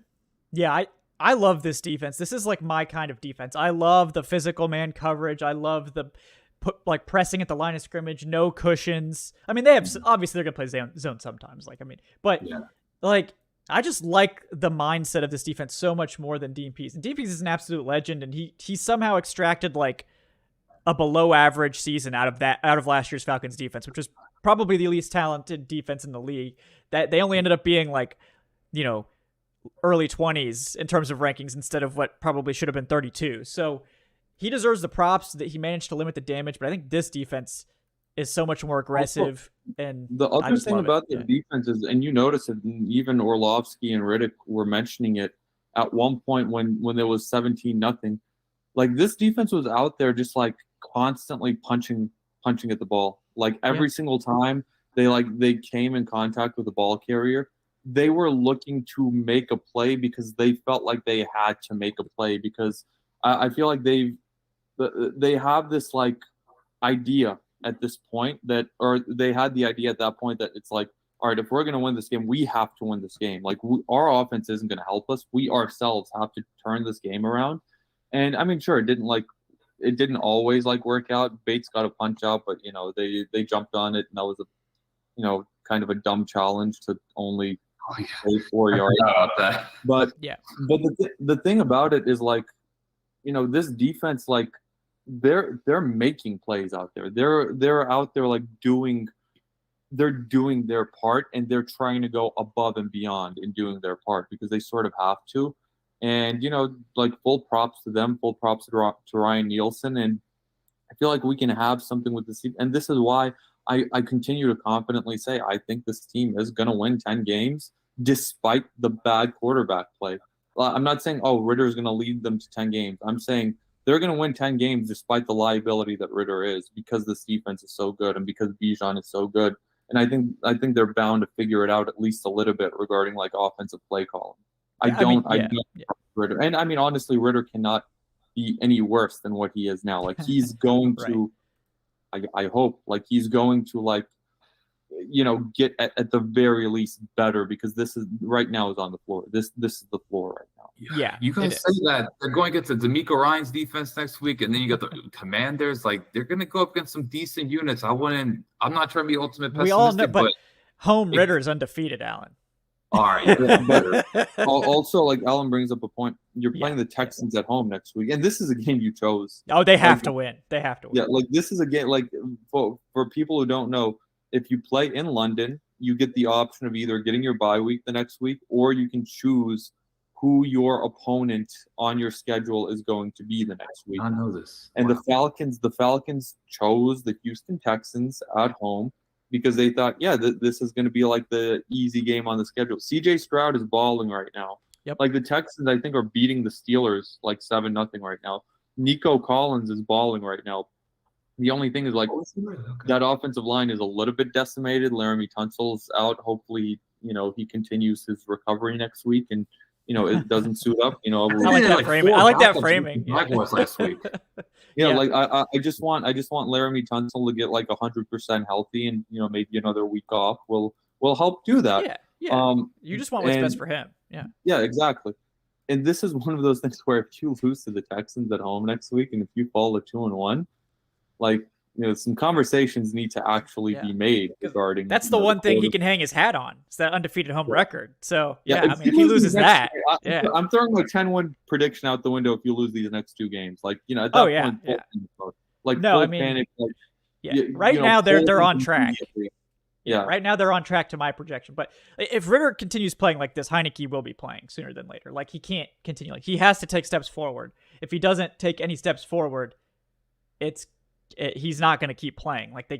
And again, the reason why I think the leash is shorter on Ridder this year is because they actually do have serious aspirations. Last year was a joke, and we know that, and like, they really shouldn't have even been competitive for the playoffs, given how that team was actually playing on the field. But this year they do. The NFC South is completely wide open, and if Ridder's not improving, especially with a couple, with home games on deck, like, you have to eventually make the decision there. And every week now, like I said earlier, like, this game threw the clock forward like 5 or 6 hours. And if midnight is when Ridder's getting benched, now we're at like 11 a.m., 12 noon. And like, he can't afford too many more of these, because these games thrust those clock hands forward hours and hours and hours. But at the same time, good games can turn it back. So like, you have to bounce back. You have to string together some improvement performances. No one's expecting a complete turnaround where Ridder just all of a sudden lights up the Texans. I mean, maybe he could, but like, you have to make small steps forward, or you're going to be benched sooner than later. That's just how it goes. Like, you have to be patient with Ridder if he's getting better. But if he's continuing to suck every single week and get worse, then he's going to get benched sooner than later because of that. Because you have to at least be taking steps forward. If you're taking steps forward, the team's treading water, but you can see signs of hope, you'll probably see Ridder stick around. But again, you have to be taking steps. Even if it's small steps, you have to be taking those steps or else it's not going to work. Like, protect the ball. That's like the first step. Yes. And like through the first 2 games, it was like, I know that they I think another multi-interception first half where they get shut out could be his undoing. I don't know how you survive another one like that, because this team, you understand how much they invest in this offense, and I don't care about the personal usage, but just they invested so much. Well, that's the thing too about Taylor Heinicke, and like if Ridder keeps playing this, we're gonna have to keep talking about Taylor Heinicke. But yeah, it's a conversation for sure. Well, Heinicke's not a bad quarterback. Like he can, again, he's not going to have those timing processing issues. Now Heinicke's also from the Unleash the Dragon school of quarterbacking, which is it is fun, but Heinicke will make mistakes not because he is making bad reads in the short passing game. It'll be because he's taking shots, and like if he can hit those shots, then then maybe it's okay. Genuinely, I would rather live with those mistakes than these mistakes. Because of course, yeah. The big plus for Ridder versus Heinicke coming into this season is, all right, Ridder doesn't turn the ball over the way that Heinicke would. Like that's not a plus this year. That's no longer being the case, at this point. No turnover-worthy plays this year. Like genuinely, the only thing stopping Ridder from having 5 more interceptions this year is pure dumb luck. Yeah. Like it is defenders not being able to catch. Yeah, which is why they're playing defense. And great ones too. We're talking Jaguar Alexander. We're talking Quay Walker. Yeah. I forgot who on the lines, but like players he's gone away with it, man. Yeah, he has. Yeah. Like on the Jags today, it was Williams. Like Darius Williams, who already had a pick. Dropping like an easy interception on a play that should have been a touchdown to Matt Collins on a better thrown ball. Like it's inexplicable, and it's like one of those things where, like, do we really think that Heinicke would, even with his like gunslinger mentality, do we really think he'd be throwing this many turnover-worthy plays right now? No, Ridder's the worst in the league. Like, even when Heinicke was starting, he wasn't like worst in the league. I mean, he was definitely one of the more aggressive, risk-taking quarterbacks, but he wasn't worst in the league in turnover-worthy play rate. So, like, Ridder's thing was that he was supposed to be efficient, keep this offense on schedule, and hit the plays that were open, make the correct reads on it. He was really good at that in college. Like, he has not done that in 2 out of the 4 games this year, and even in the second game, it took him until late in the second half to really get that going. So, if he's not doing what he's supposed to be good at, then he can't stay on the field. Like, because at that point, if you're just going to throw picks on these short passes and these intermediate routes, what do you have to lose by going to Heinicke, who's going to at least throw picks going deep? Because at least if you throw deep and get picked off, it's like an arm punt, right? Instead of these pick 6 opportunities that Desmond Ridder's, he should have multiple pick 6s. I mean, I think we all are in agreement about that. He can't turn the ball over like this. Right now, he's leading the NFL in turnover-worthy play rate, and I think after this week, he might be leading the NFL in interceptions too. So he can't continue to do that. That is going to get him benched faster than anything if he can't cut down on the turnovers. That's what gets you off the starting lineup. And like we've seen Arthur Smith run an offense with a quarterback that was considered to be kind of mediocre, right? And Ryan Tannehill. Ryan Tannehill took the shots when they were open and didn't make mistakes in the short to intermediate passing game. Now, Taylor Heinicke's not as talented as Ryan Tannehill. Ryan Tannehill, first-round pick and all this. But, like, Heinicke's not going to make the mental errors that Ridder is making. And that might be enough to get this team over the hump. But it's not, Heinicke's not necessarily going to elevate either. But at a certain point, you're going to have... Yes, like at a certain point, you're going to have that conversation where if Ridder is actively negatively impacting the offense, you're going to have to roll the dice with Heinicke and just take what he gives you, which is probably 500 football. But with the defense being as good as it is, that might be enough to win those 10 games. I genuinely think it's going to be better than 5. I think against a neutral schedule, it would be 500 football. This is not a neutral schedule. Right. I think against this schedule, against these teams, I think Heinicke will also win you double-digit games given where you've started. And honestly, like one of the reasons why I'm like calling for it is I feel like he would unlock these weapons a little more. Like, I feel like he would give Drake London more of an opportunity downfield, like legitimate opportunity. I think he would unlock Kyle Pitts a little more downfield. Like, it's one of those things where, Ridder is just like, he's making bad passes and he's not really even giving anyone a chance. Like, the only player that has a consistent chance is Bijan Robinson on a dump off. And I'm sure even Bijan would rather, like, the ball go downfield once in a while rather than like him get every one of these touches and have to make 3 or 4 defenders miss on every third and long. Yeah. Yeah. I mean, the thing with Heineke also is not just being a natural playmaker. Like, you look at his high-end play. Like, I know it was a few years ago, but that Bucs Super Bowl run, he came in and he put up one hell of a performance. Like, he could scramble. Yeah, he almost beat Brady. It was one of the like most unexpected cool performances. And nothing like, you look at, I know he's played with a lot of bad quarterbacks, but Terry McLaurin, you look at his highlight reel, most of his touchdowns or like best moments were with Taylor Heineke. Yes. Logan Thomas' breakout year with Taylor Heineke. And I don't think Taylor Heineke's ever really worked with a real good coaching staff. Like, I think Ron Rivera's kind of over the hill, and I don't really remember like any notable Washington offensive coordinators. Like, Scott Turner was okay, but I just think working this offense, like, he's never had this many amount of playmakers. And it's unfortunate we're having this conversation, like, but it's got to be had at this point. After that first half, it's hard to recover from that. Now, Ridder obviously is going to have the opportunity, but I just think if Heineke came in, he is arguably in the best situation of his career, and he's proven that he could help maximize talents of like a Terry McLaurin, like a Logan Thomas. So I would be cautiously optimistic, although, like I said, you have to put up a lot of just riskiness. And I think the Athletics, Nate Tice said it best. He's the Johnny Knoxville quarterback. It's going to be a roller coaster ride. It would at least not be. It would not be boring. It would not be boring. No, it will not be boring. Like, Falcons football will be crazy fun, but you just have to have the tolerance that you might see some interceptions where he's going to force downfield double coverage. That will happen. And the thing is, like, we're not calling for Heineke as a long-term answer here.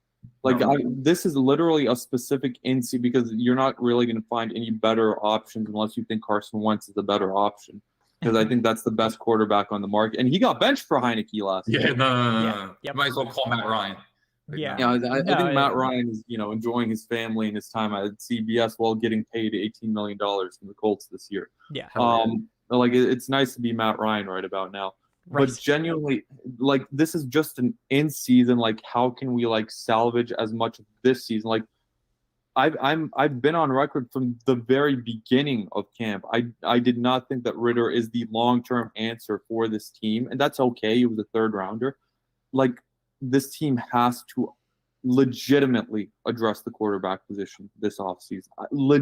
I don't mean all right, like, give me a day 2, day 3 like dart throw player and just like throw everything you have in him. I don't mean let's sign some like veteran backup off the street, some like name off the street, which is what they've done the last couple off seasons. I mean, like, you have to go out there, trade up for a quarterback of your choosing, a quarterback that you think is actually going to be like good enough, or test the market. Like, it's happening more and more year after year. We seem to be in an era where every offseason there seems to be some quarterback that like becomes available, like some veteran quarterback that becomes available through the offseason. And maybe you don't find a long-term, like, maybe you don't find your Patrick Mahomes this offseason. Like, that's okay. Like, that won't happen like every year. Like, maybe you don't find your like franchise guy. Grab someone who can take full advantage of this defense for the next couple of years while you have it. I don't think that's Ridder. Like, I would be thrilled if this team ended up with Kirk Cousins this offseason. Okay, you want the conversation? All right, let's have that conversation. I would be thrilled if we go into week 1 next offseason with Kirk Cousins under center. I think Cousins is a very good quarterback. He's a very underrated quarterback. And I genuinely think if you had Cousins leading this team right now, they would be a legitimate NFC conference contender or NFC championship game contender. Yeah, I know you have takes on Cousins, Alan, so I'll let you handle it. NFC conference championship, Kirk Cousins, like, has that ever, like, because they've had it's never actually happened, but I'm not saying it would definitely happen, but I think it would be a conversation where you would be able to, you would have a puncher's chance against one of these NFC heavyweights, but also in fairness to Cousins, I think I don't think he's ever had a really good I don't think he's ever had the defense that these Falcons have, because I think that Vikings defense kind of started going in the toilet after the Case Keenum year. Yeah, with Zimmer. Yeah, and then the Washington defense, I don't remember being particularly good. It'll be interesting if Cousins with this Washington defense now, but I just wonder, like 36-year-old, he's gonna be 36 next year. No, but that's why I'm saying, like, it's only a couple year like thing, and then like in the meantime, you have to continue searching for your quarterback. Yeah, this is you're probably looking for developmental guys. Yeah, this is sort of if you don't like find your guy, but like obviously the number one the number one scenario is you draft someone, you find someone who you think can actually be a franchise quarterback in the draft, and I mean an actual franchise quarterback, not this gaslighting. Oh, Desmond Ridder is our guy long term type like shit that they've been doing all off season. Like like let's say they really like Michael Penix in the draft this year, go up and get him. Like if you really like, are you in position to possibly get Drake May? Like go up. This isn't me saying these guys are going to be the guy, but if you evaluate them like that, and you know that's why you have scouts. That's why you have your front office. That's why these guys are paid millions of dollars, like these decision makers. But I'm saying it cannot be Ridder and Heineke or Ridder and journeyman backup quarterback insert here going into next year. Okay. Yeah, I agree. Yeah, it can't. Yeah. So Kirk Cousins is probably not getting anyone up out of bed in terms of overall excitement, but that's honestly the most realistic veteran because he's not under contract next year. And, he fits this scheme well. Like, he's very familiar with this type of scheme from his days with Kyle Shanahan. I mean, and like, yes, the reason the Vikings won all those games last year was Kirk Cousins and that offense just making magic happen, despite the worst defense in the NFL. I mean, that they won all those one-score games because of that offense making magic. And it hasn't translated this year, but that defense somehow might be worse. So I don't know. Like, I don't get, like, I get it. Like, there's this anti-Cousins stigma because he's like bad in primetime games. Like, he's a fine quarterback. He's genuinely overall, he's a good quarterback in the NFL. Like, I'm not saying this is your long-term answer, but I wouldn't be upset at him being your week one starter next year and him like being the bridge guy for the next couple of years. It sure as hell is better than what we've saw the last couple of years. That's fair, but how many years? That's the question. Like, do you really want to use like Bijan Robinson's on his rookie contract right now? You got other guys on their rookie contracts. It's just like two max. Like I'm saying, like in the meantime, I can get behind that. Like, I'm not saying sign him to a 5-year contract. Yeah, please. Well, you're going to have to. Like, if you're signing Kirk Cousins, it's going to be a long-term deal. He's not coming here for 2 years. So, at 36 years old, you could command a 5-year deal. I'm not saying 5, but he's getting 3 to 4. Like, he's not signing anywhere for a 2-year contract. Like 3's fine with like 2 years guaranteed. Like, yeah, you could convince me on that because I think Kirk would be more realistic. And look, it would be cool, but I could not see Kyler Murray here. I don't think Arthur Smith would want a small quarterback who's injury prone. And some people might say, oh, who knows if Arthur Smith's going to be here. Look, Arthur Smith will be here in 2020. Even if the team disappoints. He's not getting fired. Yeah. He's not getting fired this year. The first 2 years. Fired this year, but he is going to be on the hot seat of this team. Oh, yeah. If they don't make the playoffs. Yeah. And, like, I think, we'll see how this develops, but I think there's going to be a lot of calls for him to get a real passing game coordinator because that's another area of criticism. And if you guys watch that quarterback school video, that was a good video. And it's hard to say, like, are people running the wrong routes or are these route trees that bad? Because I can't believe that there's so many routes drawn up like that. And if that's actually what was called, where there's like 3 receivers in the same area of the field, all these routes, like, that is high school level play calling. Like, you got to do better than that. So, like, that is basic stuff. So, like, that's why I think some of those are probably people messing up. But, yeah, I mean, we're going to have serious questions if that doesn't get sorted out either. But, yeah, let me get to the rest of these donations because we're already closing in on an hour and a half here. So we got Jason Gaines saying, I thought the play calling was awful. I thought Ridder should have been benched. And I want Heineke as the starting quarterback. With you, Jason. Agreed on everything. Also, he says AJ Terrell was the one responsible for that touchdown on Ridley. I agree, based on what I think the coverage was. But again, it's not 100% sure. But I think it's very unlikely they would have called a defense that was Jesse Bates one-on-one with Calvin Ridley. I just think They're that's playing not. cover 4, so It was a Yeah. blown coverage for sure, but I think that's the only like massive Yeah, mistake. yeah. But that's That going to whole- happen. Like, you're not going to Yeah. play perfect coverage all game, like 60 snaps. It's just not going to happen. Like, you're going to like, have blown you do know how coverages. good the Jaguars offense is. Yeah, and like they should have had a sack. Like Richie Grant should have sacked him on that play, so it shouldn't have even mattered. But it's the Falcons, right? We got That's ESPN Plus for making me miss that play live. By the way, Yeah, I did yeah. not. I had to wait for the replay. Wow. We got George Costanza with the $2. Says we're missing Matt Ryan more and more. Adnan hates Ridder even more than he hates Matt Ryan. I hate this narrative is a thing right now. I've never. I cherished Matt Ryan while he was here, and you know what? To all the people that were bashing on Matt Ryan and saying that Matt Ryan's the biggest problem for years and years, as he was throwing 4,500 plus yards with like a subpar supporting cast on the offensive line and a terrible defense. Like, the grass isn't always greener on the other side, guys. Like, we need to.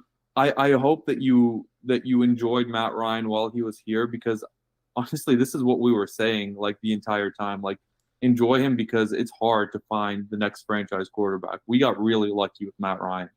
Yeah, and it's you just got to appreciate it. And we tried to warn people, like, this is the best quarterback the Falcons have ever had. Might be the best quarterback they ever have, ever.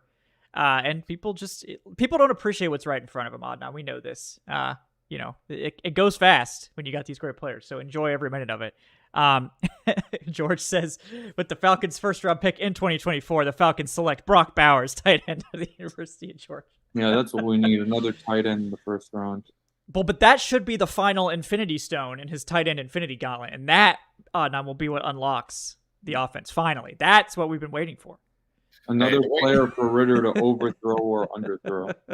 How many snaps Michael Pruitt's getting right now? I think a tight end 3 will he'll get on the field. Somehow, actually a valuable player in this offense, but I think if we are Michael Pruitt. If this team has a top 10 pick and we're doing our they're taking a quarterback. Yeah. And if they take Brock Bowers, I'm gonna leave the school. Like, I'm not doing it. Like, I'm gonna need. And no offense to Brock. Brock is very good, but Brock is a beast. Brock is a monster. This team does not need another tight end. This team does not need another pass catcher until they figure out the. They're not taking another pat. They're just not going to do it. Like they would get ridiculed so hard, and that like. Bijan, we were honest with you guys that it was a possibility, and it was correct. But it's going to be one of 3 things for them this year. It's going to be offensive tackle, quarterback, or edge rusher. That's it. That's probably all they're looking at in the first round. Like, I mean, and maybe like an interior defensive lineman if someone really good is there, but I think it's going to be one of those 3 things in the first round. I don't really think they can do anything else other than that, and we'll see what the class ends up looking like. This is a pretty deep tackle and edge rusher class, and there's some good quarterbacks too, but they're probably gonna have to trade up for these quarterbacks. We'll see how this goes, but they're gonna have to trade up for somebody if they really want one. But that could be in the cards. Like we talked about before the season, they're probably getting this second round pick from Calvin Ridley trade, so they will have 2 seconds. And if they are picking in the low teens or early 20s or whatever it is, those 2 seconds could be enough to get you into the bottom of the top 10. To potentially get a quarterback, but it just depends on how things fall and how many guys we're looking at there. And the other thing about this team, which, this team is in a pretty advantageous position, is this team's going to have over $80 million in cap space again next year. Yep. And if you do, you're not completely distraught and devoid of any depth if you trade some extra picks for a quarterback this year in the draft, because you're going to be able to fill the coffers and replenish the pantry, so to speak, with a lot more depth through the free agent class again this offseason, the same way you did last year. And you'll be able to sort of even build on last year's offseason class with this year's offseason free agent class. So it's not, it's not a must that you have to make every single draft pick. Exactly. 50% is good. 50% is good. Like, if you hit 50% of your draft picks, you're a really good drafter. Like, it's not easy. Like, even layups, like, even when you think you have layups, look around. Like, it doesn't always work out. So yeah, look at Kyle Pitts. I was waiting for that. Yeah, look at the Bears. I teed you up. Yeah. Yeah. You look at the Bears. Yeah.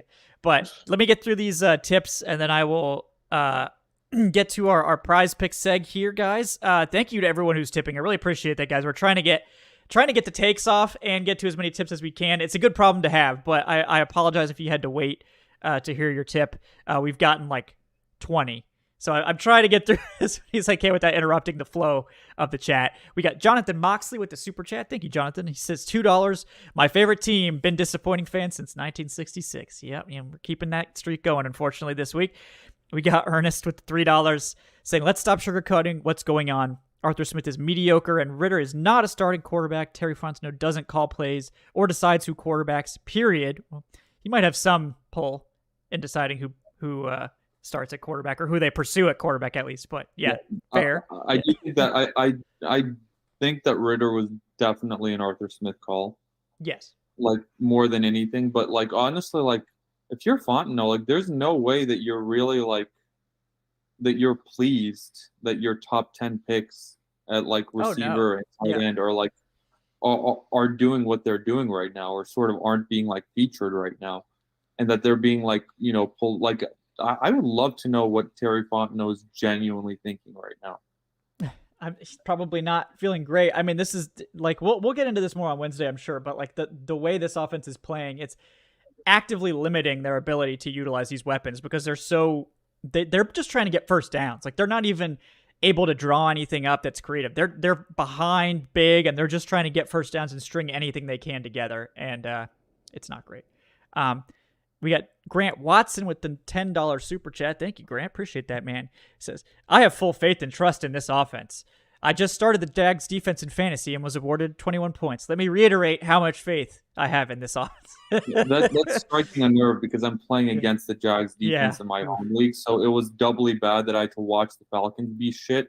And then I also have it also probably cost me in fantasy this week because the Jags defense dropped 27 on me. Yeah, they dropped it. They dropped a big one there. We got George Costanza with the $2 saying, what about the play caller that drew up the annexation of Puerto Rico? Is he available? You know, George, I'll need you to look into that one. I'm not caught up on my history there. That, you know, it sounds like that was some sort of military maneuvering. So I feel embarrassed I don't know. It was from a movie. It was from from a movie. Yeah. I forget what the movie was called. Like, see this, I'm sure someone in the chat will I feel like a young man again for not getting that reference. So thank you, George, for that one. And then Corey asks with the $2 super chat. Thanks, Corey. He says, what's up with the clearing of salary cap this week? Yeah, Corey, I actually did some looking into that. And because of all the injuries and players that had to get put on IR. Little Giants. I thought it was Little Giants. Rascal. Yeah. Little Giants. Yeah. That's it. But yeah, the Falcons were actually... They were running low on cap because of the players that had to get put on IR. So that's why they did the restructure now, because every week that Matthews plays, that amount you can get from his restructure, which is based on the base salary, it goes down every week because you pay out a little bit of that base salary every week. It's divided into 17 game checks, whatever. So they did it now to make sure they could get that full amount from his base salary. That doesn't mean they're planning to use it today, but they wanted to make sure they had it in case they wanted to make a move later. Probably closer to the trade deadline would be my guess, is when something actually develops. Because if the Vikings go 0-5 or whatever, they lose this game, then I think the market for Danielle Hunter's going to heat up. And that's one move I'd love to see them make, because I think that fills a huge need. But this defense would be so nasty. Yeah, I would love that. It doesn't necessarily help the offensive issues, but I'm not sure there's too much you can do about that other than maybe putting Heineke in. So if you can secure that sort of staple edge rusher for a few years and do it for what's probably going to be a 3rd round pick or so, I would absolutely do that without hesitation. But you'll need that money to pay him this year. I ruined the joke, George. I'm sorry. I got the layup. I should have let Adnan read it. He knew what you were talking about. But yeah, I can't win them all, George. You know, I try on this show, but I'm deflated from, watching Desmond Ridder today. So just couldn't get you the energy you needed. But let me real quick, guys, get to a message from our sponsor, Prize Picks. Thanks to Prize Picks once again for sponsoring the show. We'll check in on our picks this week. And if you had taken my advice, you would have nailed it, because we hit this one this week. Thanks to Evan Ingram. I was pretty confident he was going to get peppered with targets and beat his 46.5 receiving yards number, which he did by a pretty decent margin. Evan Ingram went 7 for 59. So definitely hit that more than Bijan Robinson. This one's a layup every week, guys. Bijan more than 26.5 receiving yards. He hits that. And even in a game where the passing game was not working, he still hits that. And I think that's one of the safer ones you can get every week. It is creeping up, but it's getting better. And then also had Sam Laporta with more than 42.5 receiving yards. Again, another tight end, another guy that's going to hoover up those targets for that good Lions passing game. We hit that as well. So, yeah, good stuff there, guys. For those who don't remember, Prize Picks is a skill-based daily fantasy game. You pick 2 to 6 players, decide if they'll go more or less than their Prize Picks projection. The more you guys you pick, the more you can win, all the way up to 25 times your money. And again, you're playing against the projections, not against other people. So it's different than normal daily fantasy in that way. They also have some generous promotions, so check out them on different days like Taco Tuesday and Flex Friday. And you can also play on other games, NBA, MLB, NHL, all that good stuff when that comes back. College football, obviously, many more. Best thing, guys, Prize Picks can be made in 60 seconds or less, and they offer fast withdrawals. It's that easy. Also, guys, all first-time users that deposit and use our promo code DBB, Dirty Birds and Brews, you will receive a 100% deposit match up to $100. That means if you deposit $100, Prize Picks will give you $100. If you deposit $50, Prize Picks will give you $50. Just make sure to use that promo code DBB. And since it's daily fantasy, guys, Prize Picks is available in 31 states, including Georgia. So that's notable. So yeah, check it out, guys. And again, thanks to Prize Picks for sponsoring the show. Yeah, guys, before we wrap up, we've covered a lot of ground today. Yes, please do like and subscribe, as Edward said, if you don't mind. We really appreciate that. Really helps us out. If you're listening on the podcast audio after we're live, please leave us that 5-star review on your podcast platform of choice. Go around the horn one more time. Alan, I'll go to you first, guys. He's Alan Strk at Alan Strk. Any closing thoughts on this one, Alan? Oof. I don't want to say the team's at crossroads because it's only week 4, but they're at a crossroads. I'm just very curious to see what this offense looks like this next 2 weeks. Like, as thrilled we are about the defense, it's just that the offense was going to get all the headlines this year, given all the weapons they have, and just to have 2 single-digit games. Yeah. I didn't expect that at all this year, and to have it 2 consecutive ones against 2 teams that are expected to be playoff teams, it's disheartening. So hopefully things change quick, or we're going to see the Taylor Heineke area, and Heineken sales will go up high across the Atlanta and probably in my apartment as well. That's a Gwinnett County legend right there. Yeah, shout out to Collins Hill High School. Collins Hill High School legend. Chico. I just will say, I don't think it's a coincidence that Taylor Heineke decided to sign here on an incentive-heavy contract. He has $6 million in incentives, I think, this year if he starts and wins a certain number of games. I don't remember the exact details of those incentives, but they're in his contract. Heineke signed and immediately said he signed to be the backup, but Heineke's a smart guy. He had to know there was an opportunity he was going to play, and maybe he'll prove all the people that thought Ridder was going to get benched correct, right? I think all the betting markets assumed that Ridder would be benched. His over/under on passing yards was extremely low, in the 2000s. So we'll see, but Heineke, I think, had to be thinking, at least when he signed here, him that and there was Jacoby a chance. Brissett. Yeah. Those 2 guys, they're right. I would like to ask you guys a question, and this is going to actually make me sound like a massive hater. So Matt Ryan's lowest passing yardage total as a Falcon before that last season was 4,000 yards. Would Ridder be able to get 4,000 yards if he faced a 10-man defense all season? Yeah. Oh, yeah. I think yes, I think so. I want to know what position is lost. Are we losing an edge rusher here? Are we losing a linebacker, a safety? Yeah, what did we get to pick, or the defense gets to pick what position gets lost. So maybe it's one fewer defensive tackle. Maybe it's Bijan's an offense, so he'll get there. Yeah. No, I mean it is what it is. But I was just curious about because again this sort of it's just sort of a re-emphasis of just how good Matt Ryan was while he was here. That man rolled out of bed and threw for 4,000 yards, no matter who was out there catching the ball for him. Yep, and he took did. a beating more times than not. He took, and the thing is, he never threw anyone under the bus, which is how many of us, And I don't think players ever went after him. Maybe we're reacting, but that Matt Collins thing, that Matt Collins did mention it in the post-game press conference, and he said he wasn't even looking at Ridder. Like, he was yelling at somebody else, and the broadcast angle made it look worse than it was. Justin Felder just put out a clip of Holland saying that wasn't what happened at all. And so he was actually surprised that people thought that, because he was like, I didn't think I was looking at him. So also he sort of has to say that.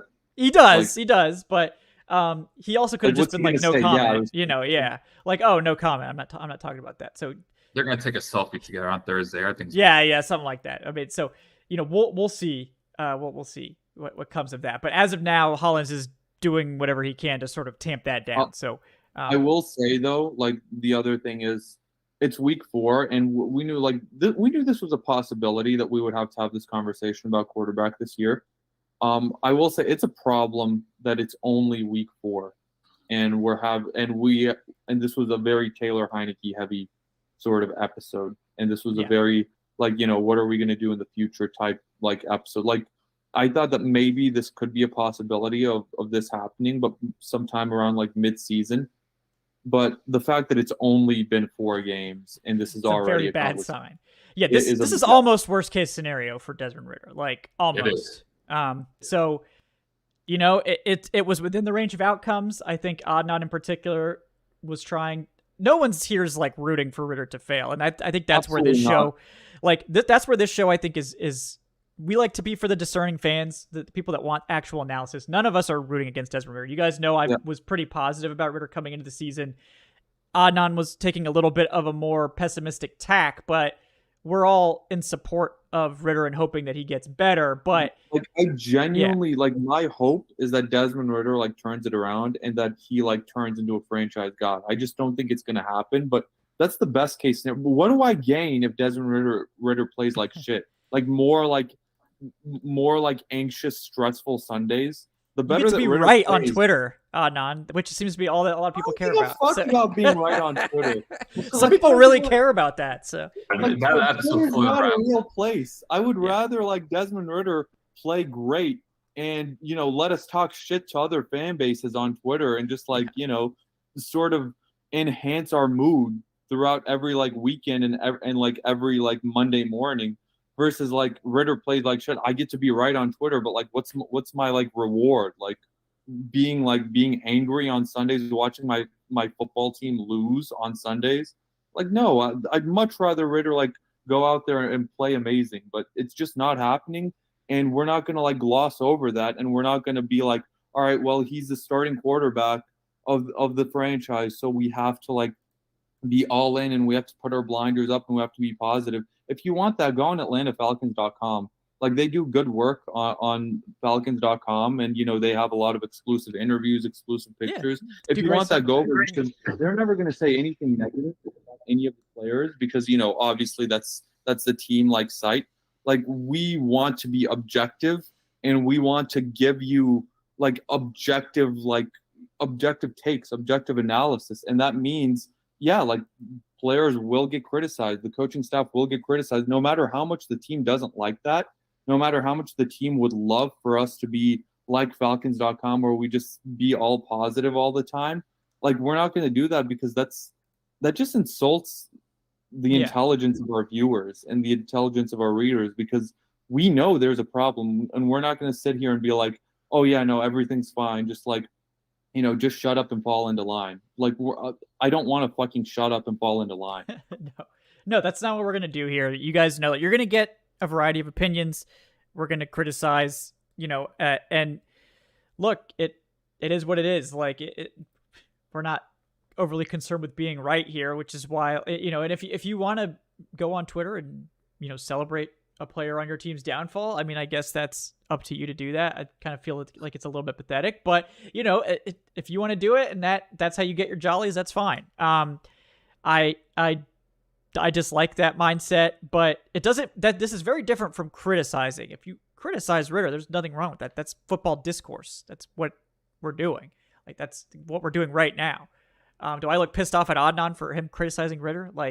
It's calling a guy a bust after 8 games and saying, oh, well, we need to just bench him and he's a bum and all this. It's just not fair to him. And we still don't know what his story will be in the NFL.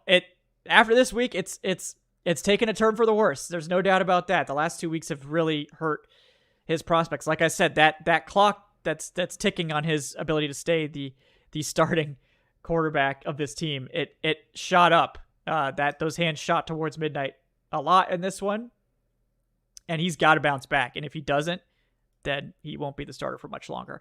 Taylor Heineke's here for a reason, and we'll see how that goes. But at this point, I still think it's unlikely that we see Taylor Heinicke in meaningful games this year, but it's getting more likely by the week if Ridder continues playing like this. Ridder won't last more than like 2 or 3 more games at this level of play. If he's turning it over 3 times a game, it's not going to last. So he's got to bounce back, and I'm pulling for the kid to do that. I mean, he's still a very young quarterback. And we're all like, everyone on this show, everyone at the Falcoholic is genuinely rooting for Desmond Ridder to succeed, because that means that this team succeeds. That means that we succeed as a collective. Like, a rising tide raises all ships. But if it's not happening, sometimes you just have to be like, all right, it's not happening. And, we don't know if it is or isn't going to happen. But right now, it doesn't look good. It's not looking good after this game, that's for sure. So, I mean, I don't blame anyone for taking a negative tack after these last 2 performances. So it's time to bounce back. It's time to put up or shut up. This is crunch time for Ridder. Like, he has to now prove that he can bounce back and improve, and he has to do it immediately because the clock is ticking. And how, like, last year, I think there would have been a lot of patience, just like we saw for Mariota. The patience should have been for Ridder last year, getting him in there, letting him play. Now this year, with all these expectations, if he doesn't start getting it together, it's going to get ugly quick because of how they've set this up. And I think they mismanaged it. I think they should have let Ridder play a lot more last year. I think pretty much we're all in agreement on that. It's too late to go back. Now he's got to take his lumps this year, and he's going to have less of a leash, and he's going to have to figure it out. So we'll see how that goes. George Stanza says, let's do a giveaway for a custom Desmond Ridder jersey. Oh my God. Give him number 65, which is his Madden rating. Yeah. Yeah. That's our cue. That's our cue to sign off. That's our cue to sign off. It is an hour and 40 minutes. So I appreciate everyone's hanging out with us. And also like the show, like, shout out to you guys.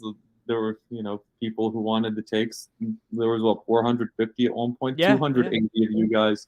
290 have like been here with us for an hour and 40 minutes. Yep. Just blowing off some steam right now on a Sunday afternoon. So, what else are we going to do, Adnan? We got to commiserate with each other. That's the only thing that keeps us going. So, we got one more from George. He says, remember, guys, it could be worse. We could be Bears fans. Just never forget, guys. It could be worse. No, you're not wrong. Speaking of 4,000-yard passers, I don't think the Bears have had a single one ever. Yeah, well, there you go. I mean, it's very true. So, guys, thank you all so much for hanging out with us. Yeah. Well, I'm getting hoarse now. We've had so many takes in such a short period of time. So we're going to go ahead and end this one, guys. Like I said, like, subscribe. Really appreciate that. Leave us a 5-star review on your podcast platform of choice. We'll be back. We'll have an early week episode with Jordan Watkins for more trench talk. Should be a more positive trench talk episode this week. And then, of course, we'll be back on Wednesday night for our next Falcoholic Live episode. It's going to be hard to follow up that Todd McClure episode, but we're going to do our best. Was so good, man. That was great. Definitely go check that out, guys, if you haven't listened to that one yet. That was a great episode. It was a great conversation. It was like Todd McClure, like, it's great, like, seeing, getting that perspective from someone off the field, and like, especially like a Falcons living legend like Todd McClure. Like, he was, he was every bit and more that what we were hoping for from interviewing him in that episode. And he absolutely, despite being from Louisiana, he fucking hates the Saints. Yeah, he does. I love it. He's a fun guy. So, guys, we were joined, of course, by Alan Strk at Alan Strk and Adnan Ikic at Say Which Way. I'm Kevin Knight at Falcoholic Kevin. Thanks again. Today's show was brought to you by BetOnline, and thanks again to Prize Picks for sponsoring the show as well. We will be back next week with more takes. Until then, guys, enjoy, if you can, the rest of this football Sunday, and we will see you guys next time here on the Falcoholic Live and Dirty Birds and Brews. Until then, folks, have a great day.